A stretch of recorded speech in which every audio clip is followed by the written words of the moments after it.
Jamal and Kim's Inner Circle Health Tribe, episode 18. It's time to reverse the imbalances in your life as you take the first step on your own journey towards personal change. Welcome to Jamal and Kim's Inner Circle Health Tribe, educating, empowering, and inspiring individuals to live healthier. Now here are your hosts and your guides to natural living, Jamal and Kim.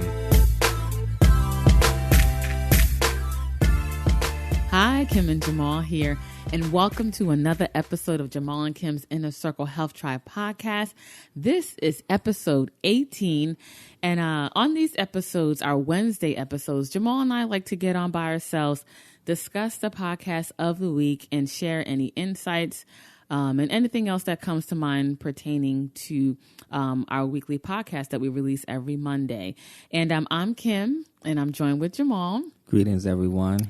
And this Peace episode, this episode we are recapping is episode 17, which featured Wayne B. Chandler. And the name of that podcast was Manifesting Your Best Self.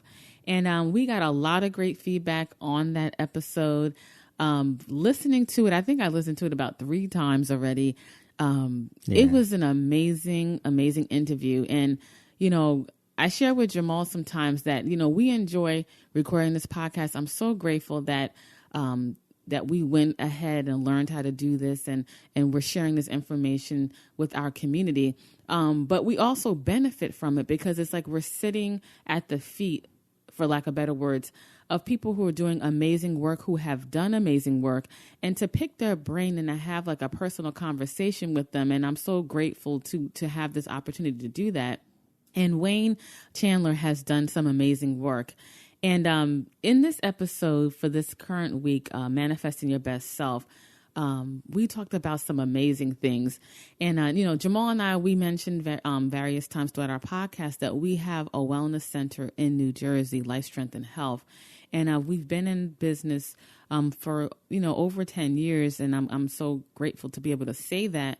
And we've been able to help so many people over the years. But we also shared that there's a lot of people that we weren't able to help. And one of the motivating factors for us to continue to do the work and to actually do this podcast is, you know, figure out how can someone, you know, achieve a certain level of health or health goals, but then over time backtrack and slide and not reach the results, or people who attempt to achieve a certain health goal but fall short. And we always have these discussions of, you know, why does this happen? Why do people fall off the path? And it sparked us to start this podcast to give inspiration, empowerment, and education to help people. And in our discussion with Wayne Chandler, we talked about how to manifest your best self. And we dived into the topic of emotions. And this is something that we are going to start implementing more into our new wellness center that we're going to be opening up in the upcoming weeks, and restructuring our programs to implement the importance of addressing emotions and how this kind of hinders people from actually finishing and completing and consistently living into their best selves. So I'm excited to get into our talks today because there was so many takeaways that we got from this episode. And you know, if you haven't had a chance to listen to it, just go to jkhealthtribe.com/17. Listen to the episode, share it with as many people as you can, because that is like the gateway, that missing element. If you find that you're struggling with achieving certain things, not just in your health, but in your life, it will certainly help with that. So Jamal, I know we talked about this episode a lot, just in our own lives. How can we apply some of these lessons even more? What is a takeaway that you would like to share? Yeah, well, first, let me just say that I really enjoyed the show. And again, I would like to thank the elder brother Wayne for thank you, Wayne, joining us. And this is definitely one of those shows that's multi-layered. So I would recommend you to listen. If you heard it once, I would recommend listening to it 2, 3, 4 times, listening to it as many times as it takes to really absorb all of the great information that's in there and to take notes. And I know we begin to speak about some concepts that may be new to a lot of people. And I know that for some people it's going to push you a bit, but it's a good push to push you in the right direction. Because when it comes to holistic health, there are many pieces of the puzzle. And just because you have certain pieces, don't think that you have all of the pieces to the puzzle, because there are missing pieces of that puzzle to bring your health into completeness.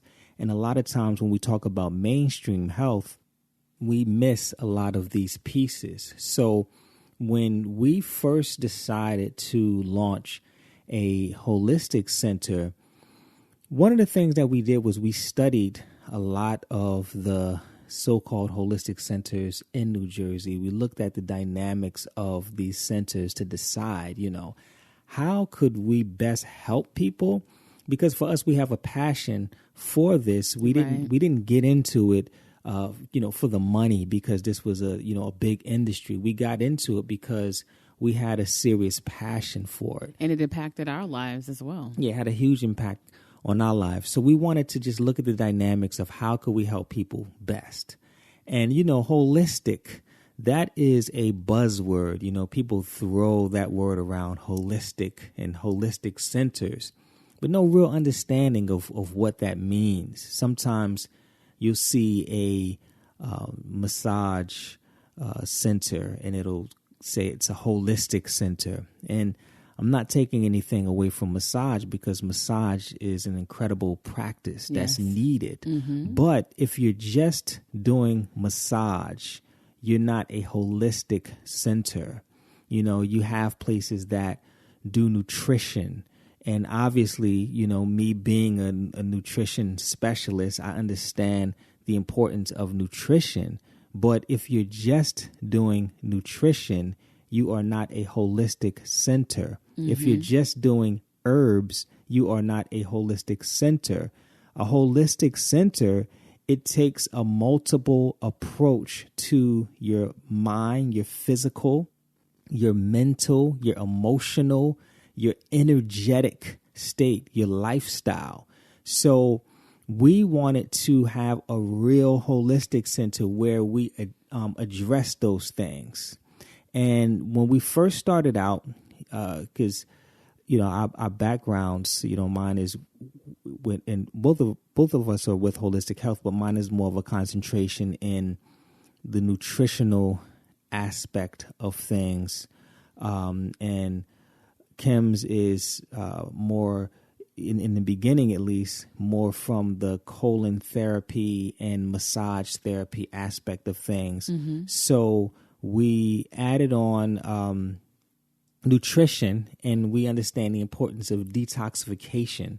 So we had the nutritional component, then we had the colon hydrotherapy, so we were detoxing, and we had detoxification programs, and then we wanted people to be relaxed and the benefits of releasing tension and things like that, so manually doing things to control emotions. So we were trying to do those things, and for a while we were really getting good results, but not quite the results that we wanted to get. It was just something missing. Like, we were doing good, but something was missing. Right. So we tweaked our programs, and we added more of a kind of emotional release through essential oils. So we did aromatherapy along with the massage. So we included that onto things, and we understood the importance of energy. So I started doing energy work with people. So we added on that element, and we got even greater results with people. We got even greater results, and it was going well, but we still thought that it was something missing. It was still like the clients weren't getting exactly where we wanted them to. And then there was, like Kim said, it was some backsliding that was going on, or resistance that was going on. So it forced us to look a little bit deeper at, what are we missing? What is this holistic piece that we're missing? And it caused us to look a little bit deeper at the emotional component, and how that controls our behavior, and how that that's the root of imbalances. Is to see, I won't even say the root, A lot of times we say the root, but it's the seed. Right. It's the seed of a lot of the physical imbalances that we have in our lives, a lot of the blockages that we have in our lives. So we really dove deeper into the emotional components of things and got people in more emotionally to understand what was going on with them emotionally. So we started to get people to be more proactive and get people into doing specific techniques to identify their emotional blockages and begin to release their emotional blockages. Right. And when we added that component on, when we started getting to the seed of the issue, dealing with the emotions, compiled with all of the other things that we were already doing, we feel like it really took things to the next level as far as health is concerned. So it's like now we're addressing all of the aspects of health, and we get the best results when we deal with it from that perspective. You know, it's not just about, what you're eating. What you're eating is important, but if you're eating a certain way, there's a reason why. Why are you gravitating toward these comfort foods? Why are you eating a lot of sweets and carbs or whatever your addiction or whatever you gravitate to? There's a reason behind it. There's an emotion attached to that, right? And then if we go a little bit deeper and we see the emotion that's attached to it, we can find the trauma that's attached to it. A lot of these emotions are attached to trauma. So we go throughout the day and we experience these different emotions, and they have a very specific effect on us mentally and how we move, how we act. And these things have an effect on our bodies. So when we start to go deeper with this thing and add all of these things together, we saw the best results. But the thing is this is such an abstract idea in our society. We're not talking about this. When you have an emotional issue, you go to a psychologist or a psychiatrist. And we're not saying that that's not effective. We're not saying that, because some people need to sit down and talk it out and talk to people. Yes. But at the same time, we're not going back to the seed and the energetic side of things. It's just more of a mental exercise. So this is not common, and it's hard for people to swallow. One of the things that we realize or that we see in our practice is that we get the least compliance when it comes to people doing these things. Tapping, for example, tapping out specific emotions and doing certain emotional release techniques that we give them as homework. We get the least compliance with this. It's easy for us to get someone not to eat for 30 days, not to eat an inch of food, a piece of food, and to fast on liquids for 30 days. It's easier to get them to fast than it is to get them to tap into their emotions and to release their emotions for 30 days. The effects are profound when you do that, but we get the least compliance. So this show for me was powerful because we had a chance to begin to talk about it more. The more you listen, the more you learn. It's not foreign anymore. And, we get people to say, hey, maybe there is more to this energy stuff that we're talking about. We had a client that came in a couple months ago, and he originally came in a few years ago. And he was dealing with some issues, some major lung issues. And if you remember the show when we were talking with Brother Wayne, we were talking about how the lungs, when there is lung trauma, that is emotionally and energetically the seed of depression, of grief. And I had a discussion with this brother about that, and we're trying to tap into this. And he admitted that there was some grief in his life, and he, I gave him some, not typical, you want, when you go to see a doctor, you want to walk away with drugs, and when you go to see a herbalist, a nutritionalist, a a naturopath. You want to walk away with herbs. You want to walk away with supplements. Like a natural prescription. Right. And he walked away with an emotional protocol for him to work on releasing this grief from his lungs. He walked away with essential oils to work on, moving this blocked energy. And he resisted that. He resisted it. I didn't see him again. I didn't see him again. He resisted it. He put that stuff on the shelf and he left it alone. And he got into healing. He got into healing himself. And he took classes. And he began to learn about the emotional components of his health and the importance of it, and how, he was dancing around something that he had to address in order to heal. And that's when it clicked, like, man, they tried to give us this at Life, Strength, and Health, years ago, about this emotional piece. So he came in to tell me that story and to say that he got it. And we get so many people that come in later and say that they got it. Right. They resist the emotional components, and later on they're like, after thinking about it, you're right, there is something deeper going on an emotional level. Yeah. So this is really huge. I really want you to understand how important these seeds are of what we deal with. One of the things that Elder Brother Wayne was just talking about is how we stay in certain frequencies. Think about it. When you go to work, if you don't like where you work, you're already at a certain frequency because you're at a place that you don't like. You know what I mean? If you're not happy with things that are going on in your life and you're going through these emotional roller coasters, you're always in a negative vibrating frequency that has an effect on your physical body over time. So when you physically begin to manifest problems, there was already something that was already there emotionally, for a long time. So you can't overlook that. If we're going to take a holistic approach, we try to teach you, pay attention to your body. If there's something physical going on, you have to take a moment and assess what's going on with me emotionally. What am I holding on to? Because that's going to be the seed to true healing.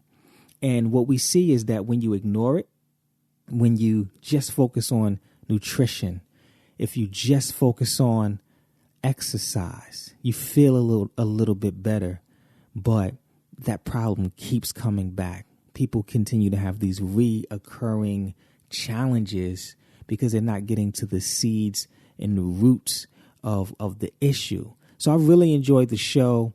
And like I said, I'm happy that we got a chance to really give this topic some attention. What are your thoughts, Kim? Well, one of the takeaways that I can remember that I'd like to talk about is Wayne saying that you need to set the intention for your day. A lot of us, you have many responsibilities, whether you're a parent, you're a business owner, you have your job, your career, what have you. We all have a lot of responsibilities in our lives. And it's so easy just to get caught up in just completing those tasks that we don't do the proper self-work. And Wayne had mentioned about setting the intention for your day. When you get up in the morning, what do you need to accomplish? What do you want your day to look like? All these things, you have to do certain work to set that frequency for the day so that when you step out into the world, he mentioned that if you walk out into the world chaotic, you become part of the chaos. And a lot of times people react in their life instead of responding.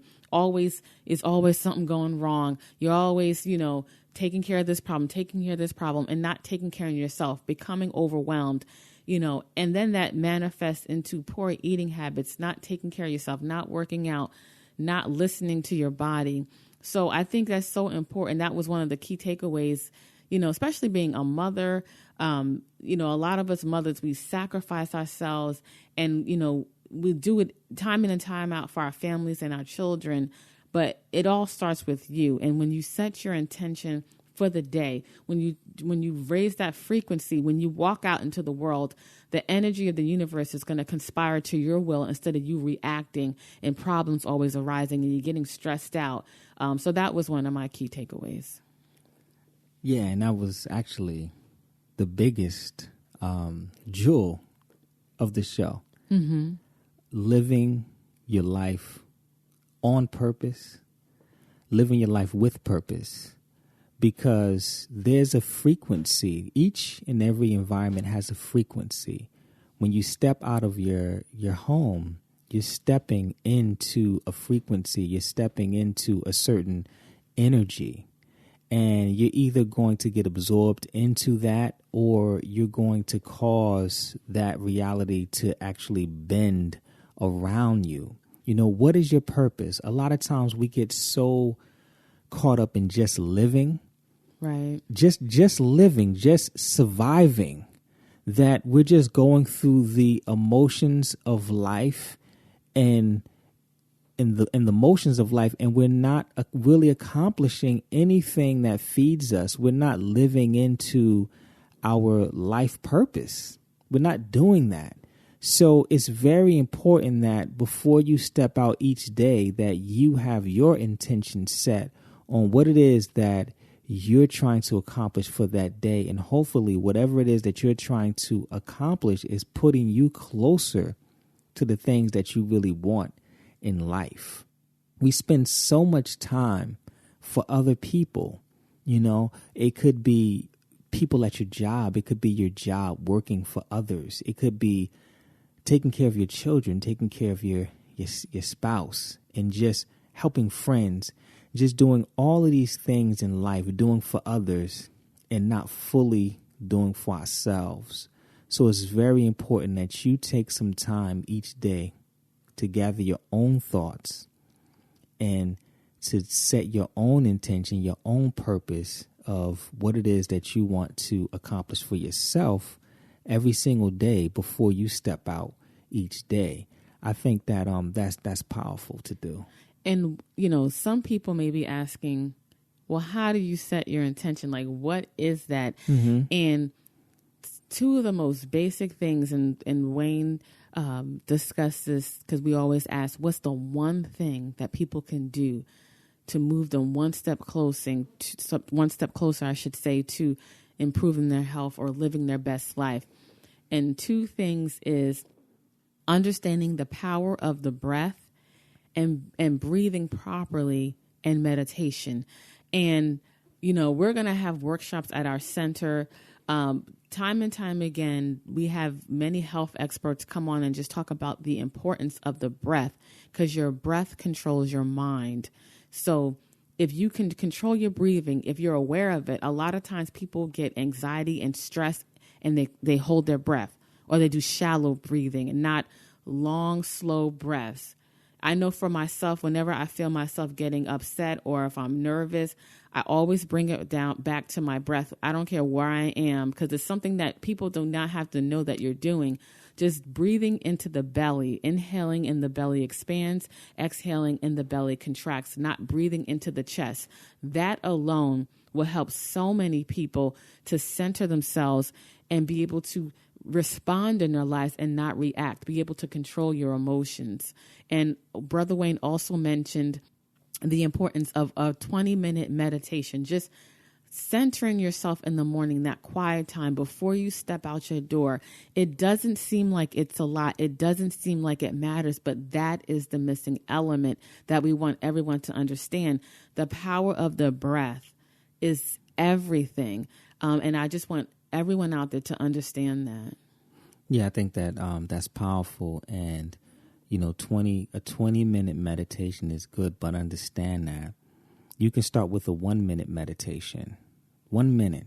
Right. Dedicated to your mind, your personal space, your breath, and let it expand from there. Start out with a minute, and eventually it'll turn into 2, 3, 4, and then you work your way up to 20 minutes. But if you can just take 1 minute out, just 1 minute for yourself, at least you actually took time for yourself on purpose. Right. First, first thing in the morning, we normally give ourselves the sloppy leftovers. Right. After you've given and given and given to everyone else, now if you have a little bit of time at the end of the day, you want to take that time for yourself. And sometimes people don't have that. And sometimes people don't even have that. And when you do, you're tired. So you leave yourself the sloppy seconds of your own personal energy. So take time out in the mornings to give to yourself. When you get up, you may say your prayers, say some prayers or say some things, some positive affirmations to center yourself, and just sit there for a moment in quietness. And again, make sure you're breathing through the belly, because that's how you control your breath properly. And just close your eyes and just focus on breathing in and out, just focusing on your breath and focusing on just relaxing your mind.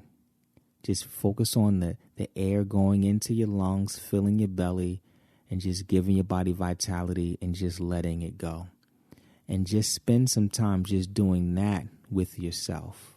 Right. And then take a minute to just visualize your day. Visualize yourself leaving out and having a perfect day and everything going in your favor. And all of the things that you want to accomplish for the day, you get them done. And all of your life goals, all of your projects, you see yourself getting closer to those things.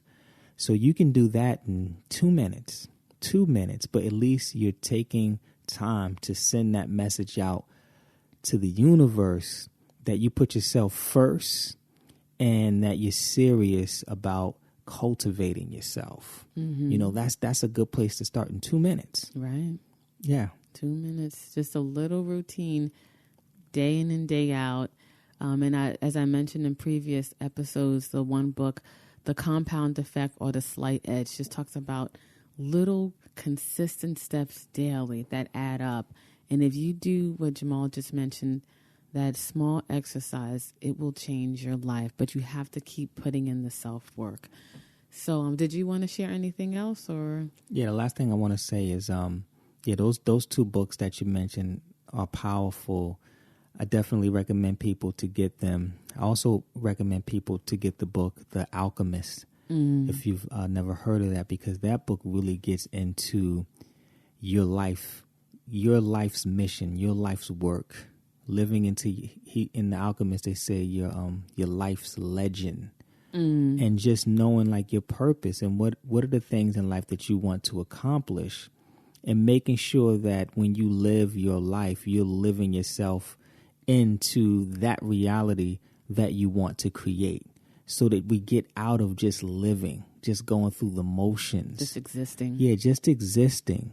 Using these techniques and tools so that you can be the best person that you could possibly be, which translates into the healthiest person that you could possibly be.